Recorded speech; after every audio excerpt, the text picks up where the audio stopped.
There was a time I was earning more than I ever had, and yet I was broke. Not broke as in struggling to eat, but broke as in paycheck gone in 5 days, credit card maxed out, smiling on the outside but sinking on the inside.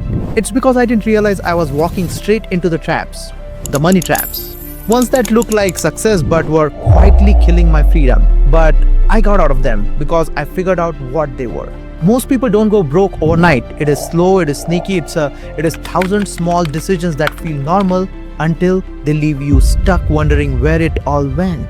And I made some of these mistakes myself, but I learned, I got out, and today I'm going to walk you through 7 biggest money traps that are silently wrecking your wealth so you can avoid them before it's too late. Let's start with the most common one.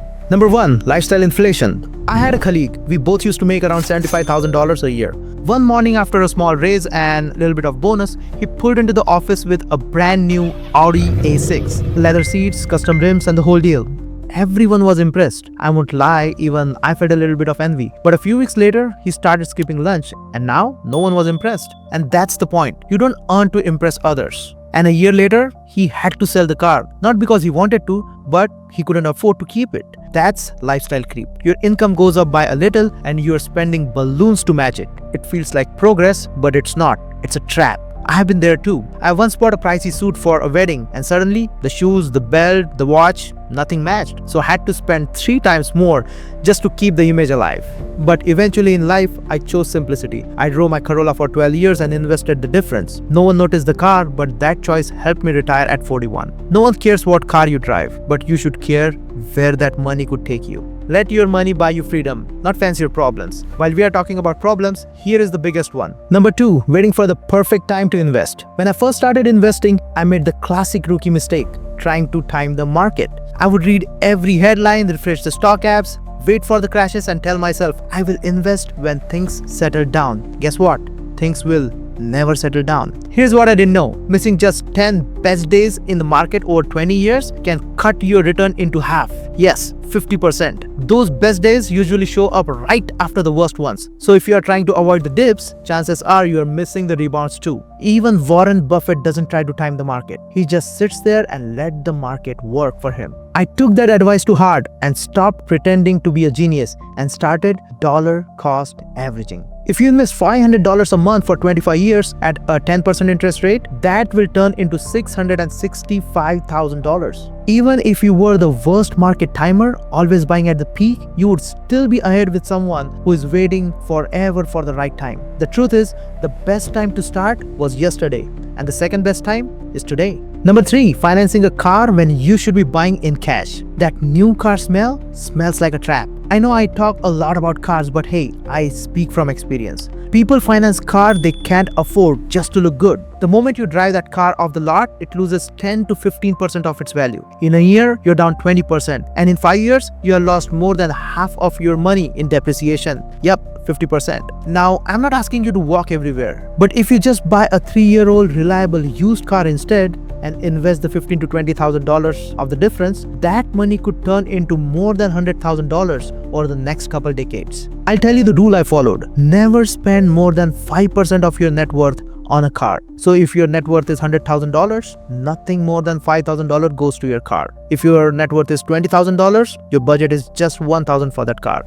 That's it. Because you don't get rich driving a fancy car. You get rich driving humble and investing the rest. Guess what? This financing doesn't stop at cars. People finance everything. And that's how the debt trap starts. Number 4, high interest debt. Let's talk about debt. Not the student loan or the mortgage, though we'll talk about it a little later. I'm talking about the sneaky stuff. The credit cards, buy now, pay later, that kind of debt. It all starts small. You swipe a card for dinner, split payment on your phone, maybe a little shopping spree, and you tell yourself, it's fine, I'll pay it off the next month. But then the next month turns into next year, and now you're carrying a balance. Average credit card interest rate right now is over 20%. So if you owe 10 grand, you are paying more than 2 grand a year just in interest. That's the money that's not building your future. It's just vanishing. And the worst part, most people don't even feel it happening. Debt doesn't scream, it whispers. And before you know it, you're stuck. If you're serious about building wealth, this is where it all starts. Pay off high interest debt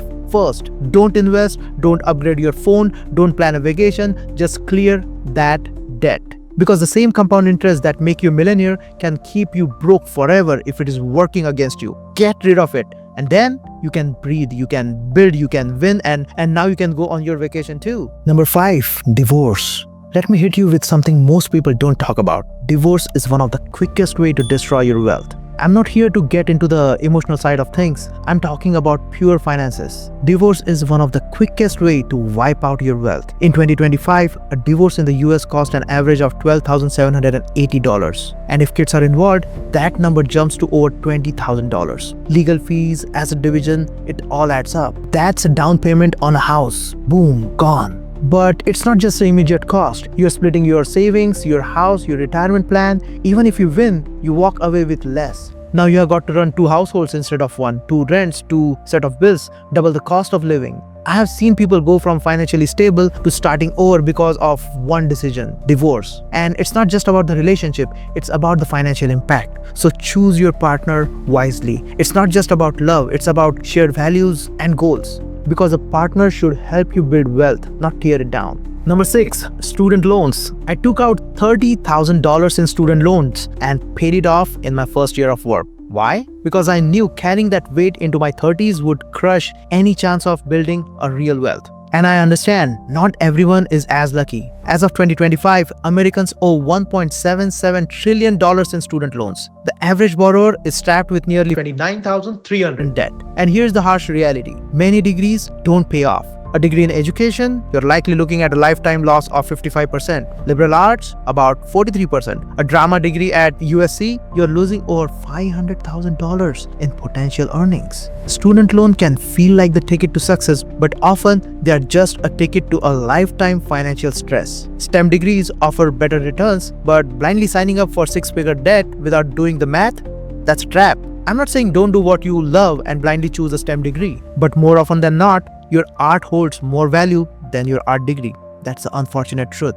So think long and hard before you sign that student loan agreement. The right degree can change your life, but the wrong one, it will trap you in debt for years, like most of the Americans. Choose wisely. Number 7, emergency fund. Let me tell you something real quick. Life throws curveball, and it is never at a convenient time. I remember one winter morning, my car broke down right in the middle of the freezing Tuesday. It wasn't just a flat tire. We are talking about batteries, alternators, and some more problems. And the cost was in thousands. But here's the thing, I didn't panic. Why? Because I had an emergency fund. Trust me, you need that cushion. If you don't have an emergency fund, every little surprise becomes a disaster, whether it's a car repair, a medical bill, or something unexpected at work. You can't afford to go scrambling when life happens. Now, how much should you have in emergency fund? Aim for 6 months of expenses if you have a steady job. If you are a freelancer or a business owner, shoot for 1 year of expenses. Put it somewhere hard to touch. Your future self would love you if you see that money less. Trust me, emergency fund isn't a nice to have, it's a must, because life doesn't wait to catch you off guard. Here is a bonus trap for you, and it's that you watch the whole thing while eating a snack laying in your bed. We don't talk entertainment here. We are talking about finance. And if you're serious, stick around and I'll catch you in the next one. Let's crack it one smart choice at a time. And don't forget to subscribe. Your finance friend Sushant, signing off.